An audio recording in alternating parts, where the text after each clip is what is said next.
set of the day will be played on Newkirk.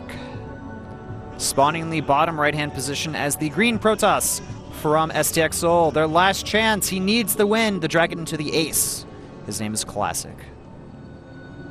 Of course, coach for STX Seoul, he really wants to finish the series today, and Classic needs to win this match to drag it into the ace match.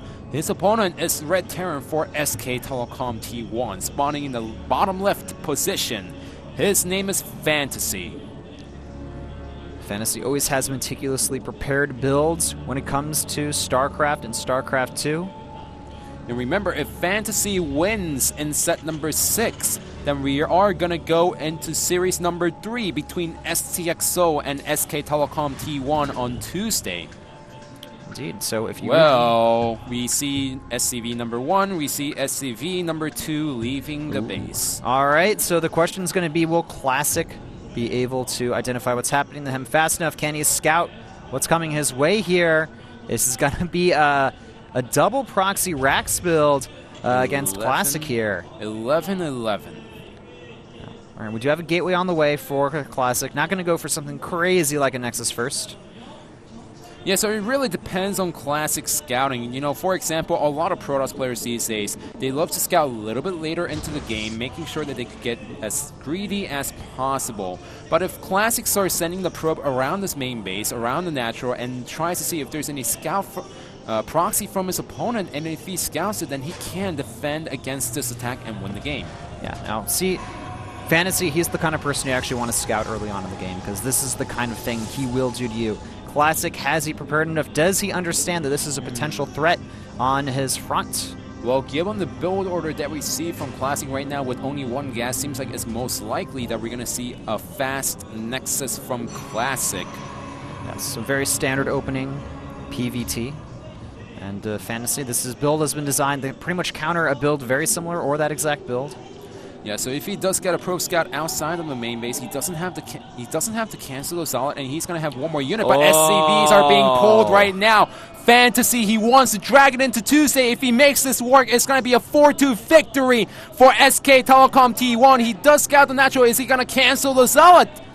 Oh, he cancels the Zealot and he puts down the Nexus! This is absolutely terrible for Classic. He has no units here. Boxer shaking his head. He already knows the outcome here. The bunker going down at the natural. Instant cancel at the natural Nexus as well. Mothership Core being chroned out. Second gas being added. Here come the SCVs. Here come the Marines. There's already 5 for Fantasy. Classic, he has only a few seconds to really defend against this attack here. If the bunker goes up, I can't see Classic defending here. The probes getting picked off one by one. The Marine count already looking very solid here. A second bunker going down. Fantasy is leapfrogging towards his opponent's base here. The Mothership Core is starting to get low on health as well. The first Stalker is out, however. Needs to micro that perfectly. There's a third bunker going down. This is just channeling his inner Boxer right now. Going for the 3 bunker build inside the main base. If Fantasy can get these bunkers up, then he's going to win the game no matter what, as Classic does not have enough units to take out the bunkers. The Marines still have not been really picked off yet. There's a very high amount of them in this situation.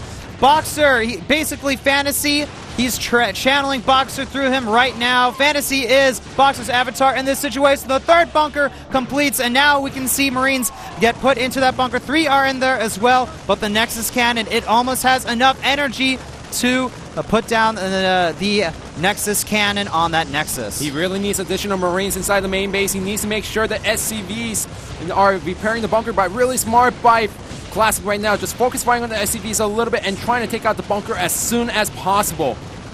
We even have an SCV moving in and out of the bunker. Excellent control by Fantasy. He is starting to lose SCVs, however, and the Gateway getting low on health here, but there's already up to 4 Stalkers with a potential 5th one on the way. The Mothership Core still alive as well, but it looks like the Gateway has indeed fallen here, and the bunker 1 goes down. The Marine's going to move into the other bunkers here, potentially. No, Fantasy fumbling his control a little bit, and the second bunker is indeed going to go down. He needs to bring his units back to that extra bunker as well, but the probe count, it's 12 to 4 SCVs Has Classic managed to somehow hold? Well, he does have up to 3 Stalkers, and he needs more Marines to start building a bunker closer to it. The Nexus cannon, of course, doing a really nice job, focus firing on the cannons. And STX Soul Classic, he's making this work. He has a second gateway behind the mineral line, and that's going to be enough for him to fortify Fantasy in this position. The problem is, yes, he has a bunker. Classic cannot take it down, but the problem is Fantasy cannot push forward to finish the game with these Marines over here. He simply does not have enough units in this situation with that additional gateway completed as well. Time, it's on Classic's side. He's getting the warp gate research now. It's about 30% done. The mothership core can also potentially go over to Fantasy's main base and cause havoc there should he decide. This is very tense here. The Marine count, I don't think it's enough against the Stalkers. No, it's not. With the time warp, the Stalkers can eat away on the Marines, and Classic, he somehow defends against the attack with the time warp. Here comes the additional Marines, about 4 Marines against 4 Stalkers. The Stalkers are going to win the fight no matter what, and Fantasy does not have anything to fall back on. GG! It's called an STX Souls Classic. Drags it into a set as the score is tied up 3-3. Incredible hold there from Classic. It was looking like it was pretty much over for him, but he stalled. He had enough time. He got the Nexus cannon down. He continually built Stalkers. Instant cancel on the Nexus, getting the extra gas, building the additional gateway as well. Unfortunately for Fantasy, he had a great build there, but Classic's defense too solid as he was not able to crack it. So this means we're going into yet another ace match for STX Soul. The key point was he had the 2 Stalkers out. He kept it alive until the Nexus cannon was finished. He put it down. He had a second gateway behind the mineral line, so he had constant Stalkers coming out from the gateway. And once the Nexus cannon finished, yes, the bunkers were still up, but he had enough Stalkers to take out the bunkers inside the main base. So Classic showing that he has what it takes for the high-pressure situations. That was just an incredible hold from him. I can't believe he did that. I thought it was almost over, but he did manage to hold here. So it's time to find out who's going to be sent out for the ace player on each team. And here's the problem. Yesterday, Fantasy did get sent out as an ace player. He did lose against Innovation, but that was after Fantasy won his game. From SK Telecom T1, if you look at Rain and Fantasy from the lineup, none of those 2 players won. Yeah, that's actually really bad for SK Telecom here. And, you know, those are the 2 most likely players to be sent out. Maybe we could see Parting as well. He did win his match. I think it's going to come down to either it's got to be Rain or it's got to be Fantasy. One of these guys is going to come out here. And the worst news for SK Telecom T1, yesterday Innovation lost before going into the ace match today. Innovation won his match against Bisu. It's pretty much guaranteed that we're going to see Innovation from STX Soul as well in this situation. I mean, they could throw a curveball, but Innovation, he's so good, I don't think you even need to throw a curveball in this situation. Just send out your best player and grab the win.